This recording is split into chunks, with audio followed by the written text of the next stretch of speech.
کے بارے میں، ایمان کے بارے میں، احسان کے بارے میں اور قیامت کے بارے میں، قیامت کی نشانیوں کے بارے میں پوچھا تھا اور اللہ کے رسول نے اس کا جواب دیا تھا۔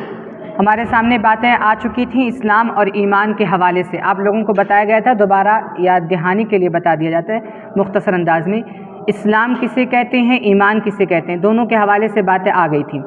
اسلام کا معنی جو ہے، لفظ اسلام کا معنی یہ ہے کہ کسی کو سامنے اپنے آپ کو حوالے کر دینا، اپنے آپ کو کسی کے حوالے کر دینا اور اس کی ہر بات کو ماننا، اس کا نام ہے اسلام۔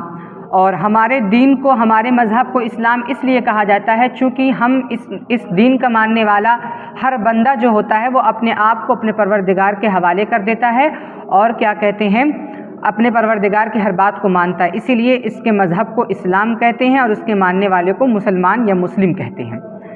یہ اسلام کا معنی تھا۔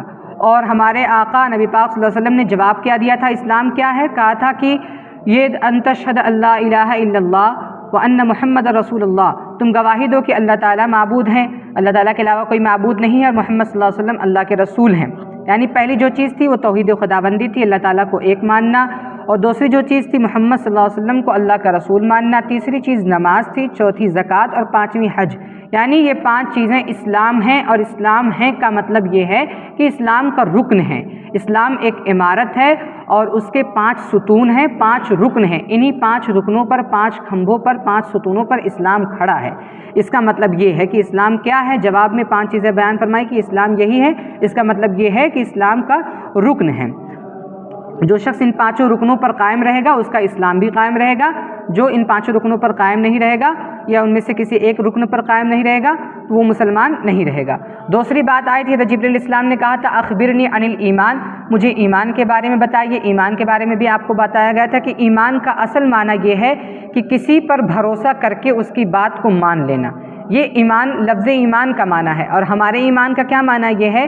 ہمارے ایمان کا معنی یہ ہے کہ اللہ کے رسول نے جو باتیں ہمیں بتائی ہیں وہ چاہے ہمیں معلوم ہو یا معلوم نہ ہو، یا ہم جسے معلوم کر سکتے ہوں یا معلوم نہیں کر سکتے ہوں، ان چاروں باتوں پر ہمیں ایمان لانا ہے۔ یعنی بہت سی چیزیں ایسی ہیں جس کو ہم معلوم کر سکتے ہیں، بہت سی چیزیں ایسی ہیں جس کو ہم معلوم نہیں کر سکتے ہیں۔ معلوم نہیں کر سکتے ہیں اس پر بھی ایمان لانا ہے، معلوم کر سکتے ہیں اس پر بھی ایمان لانا ہے۔ معلوم نہیں کر سکتے ہیں اس کی مثال میں نے آپ کے سامنے پیش کی تھی، جیسے اللہ تعالیٰ کہاں ہے، کیسے ہے، کس طریقے سے ہے، اس کی صفات کیا ہے، اس کے بارے میں نہ قرآن میں نہ حدیث میں، بس اتنا ہے جتنا ہے اتنے پر ہمیں اور آپ کو ایمان لانا ہے۔ اور یہ ایمان کا مطلب تھا۔ اور ایمان کی تفصیلی مطلب کیا تھا، کن کن چیزوں پر ایمان لانا ہے، وہ ہم 7ویں کلمے کے اندر ایمان مفصل کے اندر پڑھتے ہیں، جو اللہ کے رسول نے جواب دیا تھا۔ ایمان یہ ہے کہ تم کیا کہتے ہیں، ایمان لاؤ ان تؤمن باللہ وملائکتہ وکتبہ ورسلہ والیوم الآخر وتؤمن بالقدر خیرہ وشرہ، ان تمام چیزوں پر ایمان لانا۔ ملائکہ پر ایمان لانے، اللہ پر ایمان لانے کا مطلب یہ ہے کہ اللہ تعالیٰ کو ایک سمجھا جائے، اس میں کسی طرح کا عیب نہ سمجھا جائے، اور ہر کمال کی جتنی بھی صفات ہے اس کے ساتھ اللہ تعالیٰ کو متصف سمجھا جائے۔ ملائکہ پر ایمان لانے کا مطلب یہ ہے کہ مانا جائے کہ ملائکہ ہیں جو اللہ تعالیٰ نے پیدا کیا ہے، جن کو وہ فرشتے ہیں، وہ اللہ تعالیٰ کی عبادت کرتے ہیں اور ان کی کچھ ڈیوٹیاں ہیں دنیا اور عالم تمام دونوں جہاں کے اعتبار سے۔ اور کتابہ کتابوں پر ایمان لانے کا مطلب یہ ہے کہ اللہ تعالیٰ نے بہت سے زمانے میں بہت سی کتابیں نازل کی ہیں، ان تمام کتابوں پر ہمیں ایمان لانا ہے۔ آخر میں قرآن کریم نازل کیا ہے، اس کے احکام پر ہمیں کیا کہتے ہیں، ایمان لانا ہے۔ رسولوں پر ایمان لانے کا مطلب یہ ہے کہ اللہ تعالیٰ نے مختلف زمانے میں کیا کہتے ہیں، ہدایت دے کر کے پیغمبروں کو بھیجا، رسولوں کو بھیجا، ہمیں ان پر بھی ایمان لانا ہے۔ اور آخری نبی ہمارے اور آپ کے آقا نبی اکرم صلی اللہ علیہ وسلم ہیں، ان پر ہمیں ایمان لانا ہے۔ اور یوم آخرت پر ایمان لانے کا مطلب یہ ہے کہ اس دنیا کے ختم ہونے کے بعد ایک دن قیامت آئے گی، قیامت کے بعد یوم آخرت ہوگا، اس دن حساب کتاب ہوگا، اس پر ہمیں ایمان لانا ہے۔ اور بالقدر خیرہ وشرہ، اچھی بری تقدیر پر ایمان لانا ہے، یعنی ہماری زندگی میں جو پریشانیاں آتی ہیں اور جو اچھائیاں اور سکون آتا ہے دونوں اللہ تعالیٰ کی طرف سے ہوتے ہیں، اس پر بھی ہمیں ایمان لانا ہے۔ اور تقدیر کا مطلب بھی میں نے آپ لوگوں کو بتایا تھا کہ تقدیر کا مطلب یہ ہے کہ اللہ تعالیٰ کو معلوم ہے کہ ایک بندے کی زندگی میں آگے کیا ہوگا۔ اس سے یہ سوال نہیں ہونا چاہیے کہ اگر اللہ تعالیٰ نے لکھ دیا ہے سب کچھ کہ یہ ہوگا، یہ بندہ غلط کام کرے گا، برا کام کرے گا، تو اس میں ہماری غلطی کیا ہے؟ وہ تو آپ نے لکھ دیا، ہم نے کر دیا۔ آپ تقدیر میں لکھا گیا تھا کہ ہم نماز نہیں پڑھیں گے، ہم بےایمانی کریں گے، چغلخوری کریں گے، کیا کہتے ہیں، غلط کام کریں گے، تو یہ تقدیر کے اوپر سارا بل پھاڑ دیں۔ ایسا نہیں ہے، بلکہ تقدیر کا مطلب یہ ہوتا ہے کچھ چیزیں ایسی ہیں جو اللہ تعالیٰ نے متعین کر دی ہیں کہ اس کے اندر تبدیلی نہیں آئے گی، جیسے انسان کب پیدا ہوگا، کہاں دفن ہوگا، کہاں سے کمائے گا، کہاں سے کھائے گا۔ اور دوسری چیزیں جو ہیں جیسے اعمال وغیرہ ہیں، اس کے اندر اللہ تعالیٰ نے ڈھیل دی ہے، چھوٹ دی ہے کہ جیسا کرو گے ویسا بھرو گے۔ تقدیر کے اندر دونوں معنی آتے ہیں، دونوں کل تفصیل کے ساتھ آپ کے سامنے آ گئے تھے۔ یہ ہو گیا ایمان کن کن چیزوں پر لانا۔ تیسری چیز جس کے بارے میں حضرت جبریل علیہ السلام نے پوچھا تھا، کہا تھا اخبرنی عن الاحسان، مجھے بتائیے کہ احسان کیا ہے۔ تو اللہ کے رسول کا جواب کیا تھا؟ قال ان تعبد اللہ کأنک تراہ فإن لم تکن تراہ فإنک یراک، کہ تم اللہ تعالیٰ کی عبادت کرو گویا کہ تم انہیں دیکھ رہے ہو، یا اگر ایسا نہیں ہو سکتا، اگرچہ تم ان کو نہیں دیکھ رہے ہو تو اللہ تعالیٰ تو تمہیں دیکھ رہا ہے، یعنی احسان یہ ہے۔ احسان، لفظ احسان ہماری زبان میں لفظ احسان اور ہمارے محاورے میں لفظ احسان دوسرا معنی سمجھا جاتا ہے۔ احسان کا معنی یہ ہوتا ہے کسی کے ساتھ اچھا سلوک کرنا، کسی کی بھلائی کے ساتھ بھلائی کرنا۔ ہماری اور آپ کی زبان میں احسان کا معنی یہ ہوتا ہے، اور اردو کے اندر احسان کا معنی یہی ہوتا ہے۔ لیکن یہاں جو احسان ہے اور عربی کی اصطلاح کے اندر اور جو اس حدیث کی اصطلاح کے اندر جو احسان ہے، اس کا مطلب یہ ہے کہ ہم اللہ تعالیٰ کی عبادت اس طریقے سے کریں گویا کہ ہم اللہ تعالیٰ کو دیکھ رہے ہیں، اور اگر گرچہ ایسا نہیں ہے، گرچہ ہم اللہ تعالیٰ کو صاف اور ظاہر طور پر نہیں دیکھ سکتے، لیکن اللہ تعالیٰ تو ہمیں دیکھ رہے ہیں، یہ مطلب ہوتا ہے۔ اور یہ کیوں کہا گیا؟ اس لیے کہا گیا چونکہ ہم جب اس محاذرے کے ساتھ کریں گے، عبادت کریں گے یا کام کریں گے، اس محاذرے کے ساتھ کہ ہم اللہ تعالیٰ کو دیکھ رہے ہیں یا اللہ تعالیٰ ہمیں دیکھ رہا ہے، تو اس کام میں جو اس محاذرے کے بغیر کیا جائے، یعنی یہ سوچ کر کیا جائے کہ اللہ تعالیٰ ہمیں نہیں دیکھ رہے ہیں یا ہم اللہ تعالیٰ کو نہیں دیکھ رہے ہیں، اور وہ کام جو اس محاذرے کے ساتھ کیا جائے کہ اللہ تعالیٰ ہمیں دیکھ رہے ہیں، دونوں میں بہت فرق ہوگا۔ اس کی مثال اس طریقے سے جیسے ایک غلام ہو، ایک نوکر ہو، اور مالک کی موجودگی میں وہ کام کرے، مالک کی نگرانی میں، مالک کی ڈیوٹی میں وہ کام کرے، اس کام کے اندر، اور دوسرا کام جو مالک کی غیر موجودگی میں کیا جائے، آقا کی غیر موجودگی میں کیا جائے، دونوں کام میں فرق ہوگا کہ نہیں فرق ہوگا؟ ظاہر سی بات ہے جو آقا کی موجودگی میں کام کیا جائے گا وہ کام اچھا ہوگا، اور جو آقا کی غیر موجودگی میں ہوگا وہ کام ڈھیل ڈھال سے، ٹال مٹول سے ہوگا، اچھا نہیں ہوگا۔ اسی طریقے سے جب ہم اس محاذرے کے ساتھ کام عمل کریں گے کہ اللہ تعالیٰ ہمیں دیکھ رہے ہیں یا ہم اللہ تعالیٰ کو دیکھ رہے ہیں، تو وہ کام ہمارا ظاہر سی بات ہے اچھا ہوگا، نیک نیتی کے ساتھ ہوگا۔ اسی لیے یہ کہا گیا ہے۔ احسان کا مطلب ہمیں سمجھ میں آ گیا نا؟ احسان کا مطلب ہماری زبان میں یہ ہوتا ہے کسی کے ساتھ بھلائی کرنا، کسی کے ساتھ اچھا سلوک کرنا۔ اور جو حدیث میں احسان ہے جس کے بارے میں حضرت جبرائیل نے اللہ کے رسول سے پوچھا، وہ احسان کیا ہے؟ وہ احسان یہ ہے کہ ہم اللہ تعالیٰ کی عبادت کریں اس طریقے سے کہ ہم اللہ تعالیٰ کو دیکھ رہے ہیں، اگرچہ ایسا نہیں ہے لیکن اللہ تعالیٰ تو ہمیں دیکھ رہا ہے۔ یہ احسان کا مطلب ہے۔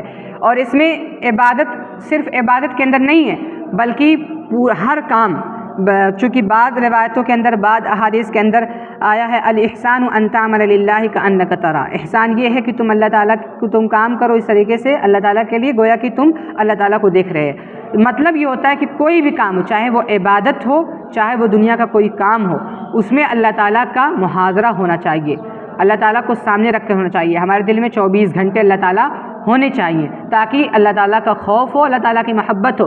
جس دونوں چیزیں ہوں گی تو جو کام اچھا ہوگا اللہ تعالیٰ کی محبت کی چاہ کے اندر ہم وہ کام کریں گے، اور جو کام برا ہوگا، جو کام غلط ہوگا، جب ہمارے دل میں اللہ تعالیٰ کا خوف ہوگا، اللہ تعالیٰ کا محاذرہ ہوگا، تو ہم اللہ تعالیٰ کے خوف سے، اللہ تعالیٰ کے ڈر سے اس کام کو چھوڑنے والے بن جائیں گے۔ احسان کا مطلب یہ ہوا۔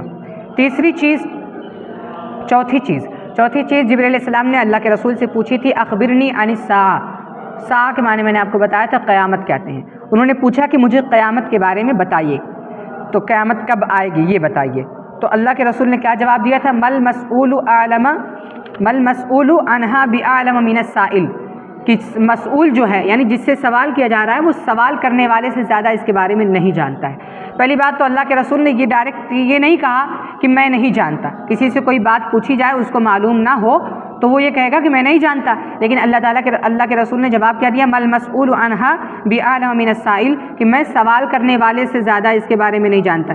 یعنی اس سے یہ مطلب نکلتا ہے، اس سے یہ اشارہ نکلتا ہے کہ نہ سوال کرنے والا جانتا ہے اور نہ جس سے سوال کیا گیا وہ جانتا ہے، بلکہ دنیا کا کوئی بھی شخص نہیں جانتا۔ ایسا نہیں کہ صرف اللہ کے رسول نہیں جانتے، بلکہ دنیا کا کوئی بھی شخص قیامت کب آئے گی اس کے بارے میں نہیں جانتا، چاہے وہ دنیا کا کتنا بڑا ہی عالم جانکار یا قرآن کریم کا جانکار کیوں نہ ہو، کتنا ہی بڑا فصیح و بلیغ کیوں نہ ہو، اس کو قیامت کب آئے گی اس کے بارے میں نجومی ہو جو چاند کو دیکھ کر کے آگے کی باتیں بتاتا ہے، وہ کوئی کسی بھی طرح کسی بھی فن یا ہنر کا دعویٰ کرنے والا شخص قیامت کب آئے گی اس کے بارے میں نہیں جانتا، چونکہ اللہ کے رسول نے، اللہ تعالیٰ نے قرآن کریم میں آیت نازل فرمائی ہے ان اللہ عندہ علم الساعہ، کہ بے شک وہ اللہ ہی ہے جس کے پاس قیامت کا علم ہے، اللہ تعالیٰ کے علاوہ کسی کے پاس قیامت کا علم نہیں ہے کہ قیامت کب آئے گی۔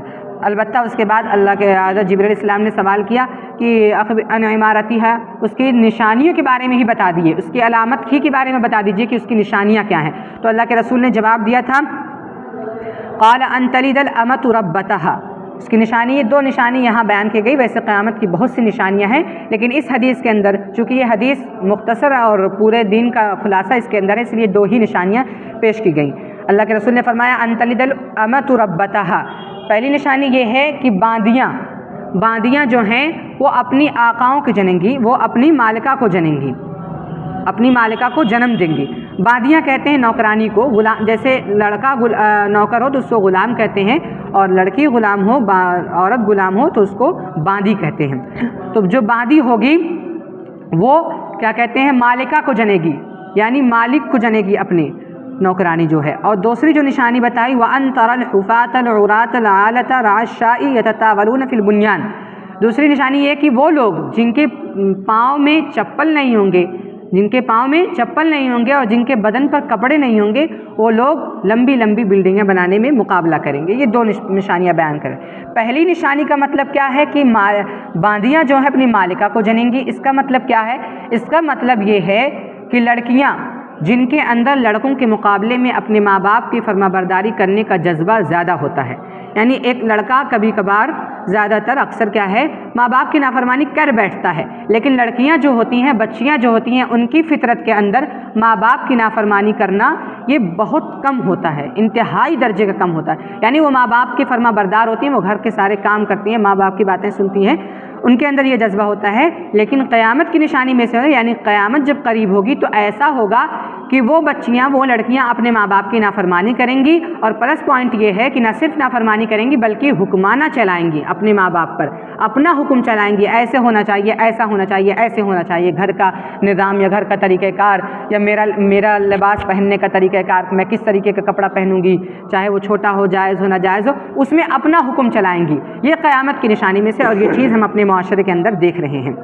اس کا مطلب باندیاں جو ہیں وہ اپنی مالکہ کو جنیں گی، اس کا مطلب یہ ہے کہ لڑکیاں اپنے ماں باپ کی نافرمانی کرنے لگ جائیں گی، جن کے اندر ماں باپ کی نافرمانی کرنے کا عنصر بہت کم ہوتا ہے۔ اور دوسری نشانی کہ بھوکے ننگے بکریوں کو چرانے والے جن کے پاؤں میں چپل نہیں ہوں گے، بدن پر کپڑے نہیں ہوں گے، وہ لمبی لمبی بلڈنگیں بنائیں گے۔ اس کا مطلب یہ ہے کہ مال و دولت جو ہے، شان و شوکت جو ہے، وہ اراذل لوگوں کے حصے میں آ جائیں گے، یعنی گھٹیا لوگوں کے حصے میں آ جائیں گے، جو کبھی جن کی اہلیت اور صلاحیت، جن کی ایبلٹی یعنی صلاحیت ایسی ہوگی کہ ان کو بکریاں چرانے کا کام دیا جائے، ان کو کیا کہتے ہیں مال و دولت مل جائے گا، وہ لمبی لمبی بلڈنگیں بنانے لگ جائیں گے، وہ کیا کہتے ہیں اس کے اندر مقابلہ کرنے لگ جائیں گے۔ اور دوسری روایت سے معلوم ہوتا ہے، دوسری روایت کے الفاظ ہیں اذا وسد الامر الى غیر اہلہ فانتظر الساعہ، جب امور یعنی حکومت کے اختیار، پولیٹیکل اختیار، منصب جو ہیں، لیڈرشپ کے جو عہدے ہیں اور پولیٹیکل شپ کے جو عہدے ہیں، یہ غیر اہل لوگوں کو، نااہل لوگوں کو دیے جانے لگیں، تو ایسے وقت میں فانتظر الساعہ، تو قیامت کا انتظار کرو۔ ہم دیکھ رہے ہیں دنیا کے تمام ممالک میں، اکثریت تمام ممالک میں جو بھی حکمران ہیں وہ اس کے نااہل ہیں، خود جہاں سے اسلام پھیلا، سعودی کی سرزمین جس کا نام حجاز مقدس ہے، اس کا نام سعودی نہیں ہے بلکہ تاریخ کی کتابوں کے اندر اس کا نام حجاز مقدس ہے، حجاز ہے، خود وہاں کے جو حکمران ہیں وہ اس حکمرانی کے اہل نہیں ہیں۔ اسی طریقے سے ہمارے ملک ہندوستان کے بھی جو حکمران ہیں وہ حکمرانی کے اہل نہیں ہیں، اور ہمارے ملک ہندوستان کے جو بھی جتنے بھی لوگ لیڈرشپ کے عہدے پر فائز ہیں وہ اس کے اہل نہیں ہیں، بلکہ ان کا کام آپ لوگ جانتے ہیں۔ اور کیا کہتے ہیں، دنیا کے اکثر ممالک کے اندر یہی حال ہے، اور لڑکیوں کی والی بات جو آئی اور یہ والی بات جو آئی، دونوں ہمارے معاشرے میں پائی جاتی ہے، جس سے یہ معلوم ہوتا ہے قیامت قریب ہے۔ یہ قیامت کے بارے میں اللہ کے رسول نے بیان فرمایا، اس کا مطلب بھی آپ لوگوں کو بیان کیا گیا۔ صرف 2 نشانیاں قیامت کی آپ کے سامنے پیش کی گئی، ورنہ قیامت کی بہت سی نشانیاں ہیں۔ قیامت کی ایک نشانی یہ بھی اللہ کے رسول نے فرمایا کہ کیا کہتے ہیں، ایک وقت آئے گا کہ ہر گھر سے گانے کی آواز آئے گی، ہر گھر سے گانے کی آواز آئے گی۔ گھر سے مراد یعنی ہر جہاں انسان 4-5 آدمی بیٹھے ہوں گے، 5-6 آدمی بیٹھے ہوں گے، جہاں انسانوں کا وجود ہوگا، وہاں سے گانے بجانے کی آواز آئے گی۔ تو صحابہ بہت زیادہ تعجب کیے کہ ایسے کیسے ہو سکتا ہے کہ ہر جہاں سے گانے کی آواز آئے، کیونکہ اس وقت وہ آلہ موجود نہیں تھا۔ یہ سوچ بہت بعید کی تھی، بہت دور کی بات تھی، ناممکن تھا کہ ایسا کیسے ہو سکتا ہے۔ لیکن آج کے دور میں یہ ممکن ہو گیا ہے، کیونکہ ہر ہاتھ کے اندر موبائل ہے، ہر گھر سے موبائل سے گانے بجانے کی آواز آتی ہے۔ یہ بھی قیامت کی نشانی میں سے ہے۔ یہ حدیث مکمل ہو گئی، حدیث مکمل ہو گئی، اور حدیث کو یہ حدیث جو ہے روایت سے معلوم ہوتا ہے کہ حضرت جبریل کی آمد، یعنی جب حضرت جبریل السلام آئے تھے اور جب یہ حدیث وجود میں آئی تھی، تو اللہ کے رسول کی زندگی کا آخری حصہ تھا، یعنی اللہ کے رسول کی زندگی کا آخری حصہ تھا۔ آخر میں یہ حدیث کیا کہتے ہیں روایت کی گئی ہے، نقل کی گئی ہے۔ تو گویا 23 سال کی مدت میں جو دین ملا تھا، اس دین کا خلاصہ اور لب لباب جو ہے اس حدیث کے اندر ہے، تاکہ صحابہ کرام کو کیا کہتے ہیں دین کا خلاصہ، پورے دین کا خلاصہ بتلا دیا جائے کیا ہے۔ تو دین کا خلاصہ ہمارے سامنے آ گیا، مختصر انداز میں 3-4 لائن کے اندر سن لیجئے۔ دین کا خلاصہ صرف اور صرف 3 چیزیں ہیں۔ پہلا یہ ہے کہ بندہ اپنے آپ کو بالکل اللہ تعالیٰ کا فرما بردار کر لے، ہم اور آپ بالکل اپنے آپ کو اللہ تعالیٰ کا فرما بردار بنا دیں، اور اس کی بندگی کو اپنی زندگی بنا لیں، اس کی بندگی کو اپنی زندگی بنا لیں۔ یہ بنائیں گے، اسی کا نام اسلام ہے، اسی کا کرنے والے کا نام مسلمان ہے۔ اس کام کا نام اسلام ہے اور اس کے کرنے والے کا نام مسلمان ہے۔ بندگی کیا ہو؟ ہماری زندگی ہو، اور یہی اسی کا نام اسلام ہے اور اس کے کرنے والے کا نام مسلمان ہے۔ دوسری چیز جو حدیث کا خلاصہ ہے، ہم غیبی حقیقتوں کو مانا جائے، تمام غیبی حقیقت یعنی جو ہماری عقل سے چھپی ہوئی ہیں، جو ہماری آنکھوں سے چھپی ہوئی، جن کو ہم نے نہیں دیکھا ہے، یہ اس پر ہمارا ایمان ہو جائے۔ خود قرآن کریم کہتا ہے نا، الذین یؤمنون بالغیب، وہ لوگ جو ایمان لاتے ہیں بالغیب، غیب پر ایمان لاتے ہیں، یعنی جس کو ہم نے دیکھا نہیں ہے۔ ہمارے لیے تو خوش نصیبی کی بات ہے کہ ہمارا جو ایمان ہے کسی کو نہیں دیکھا ہم نے، نہ ہم نے اللہ تعالیٰ کو دیکھا، نہ اللہ کے رسول کو دیکھا، ہم نے اللہ کے رسول کو بھی نہیں دیکھا، پھر بھی ہم ان پر ایمان لاتے ہیں، اللہ پر بھی ہم ایمان لاتے ہیں۔ تو غیبی حقیقتوں کو مانا جائے، اور اللہ تعالیٰ کے پیغمبروں نے جو باتیں ہمیں بتلائی ہیں ان کو مانا جائے، یہ دوسری خلاصہ ہے۔ تیسرا خلاصہ یہ ہے کہ اسی کا نام ایمان ہے، یعنی غیبی حقیقتوں کو ماننا، جو ہماری عقل سے اور ہماری آنکھ سے چھپی ہوئی ہیں، ان حقیقتوں کو ماننا، اس کا نام ایمان ہے۔ پہلی جو چیز بتایا تو اس کا نام اسلام ہے، اس کا نام ایمان ہے۔ ایمان اور اسلام یہ دونوں چیز حاصل ہو گئی، تو تیسری چیز حاصل کرنے کی ضرورت ہے، وہ یہ ہے اللہ تعالیٰ نصیب فرمائے تو اسلام و ایمان دونوں کی منزلیں طے کر لینے کے بعد تیسری اور آخری منزل کیا ہے، جو کہ مکمل منزل ہے، یہ ہو جائے گا تو انسان مکمل ہو جائے گا، یہ ہو جائے گا تو انسان مکمل ہو جائے گا، کل قیامت کے میدان میں بلا حساب و کتاب کے جنت میں جانے والا بن جائے گا۔ وہ کیا ہے، وہ صفت کیا ہے کہ اللہ تعالیٰ کی ہستی کا استحضار ہو جائے، یعنی اللہ تعالیٰ کے وجود کا ہماری زندگی کے اندر 24 گھنٹے استحضار ہو جائے، گویا کہ ہم جو بھی حرکت کر رہے ہیں، جو بھی نقل حرکت کر رہے ہیں، سب کا سب اللہ تعالیٰ دیکھ رہا ہے۔ یہ چیز ہمارے اندر آ جائے گی تو ہم اچھا کام کرنے جائیں گے تو اس میں اللہ تعالیٰ کی محبت کی وجہ سے وہ اور اچھا کام کرنے کی کوشش کریں گے، اور جب یہ چیز ہو جائے گی تو اگر ہم برا کام کرنے جائیں گے تو اللہ تعالیٰ کے خوف اور ڈر کی وجہ سے کہ اللہ تعالیٰ ہمیں دیکھ رہے ہیں، وہ کام ہم چھوڑ دیں گے۔ اسی کا نام، اسی حالت کا نام، اسی سرور کا نام کیا ہے، احسان ہے۔ یہ 3 چیزیں حاصل ہو گئیں، اسلام، ایمان اور احسان۔ اسلام کیا ہے، ایمان کیا ہے، احسان کیا ہے، آپ لوگوں نے سمجھ لیا۔ اب دعا کریں اور کوشش کریں کہ اللہ تعالیٰ ہماری زندگی کے اندر اسلام، ایمان اور احسان یہ تینوں چیزیں لائے۔ اگر یہ چیز ہمارے اندر آ گئی انشاءاللہ عز و جل تو قیامت کے میدان میں ہمیں کامیاب ہونے سے کوئی روک نہیں سکتا۔ اللہ تعالیٰ ہمیں کہنے سننے زیادہ عمل کرنے کی توفیق عطا فرمائے، آمین۔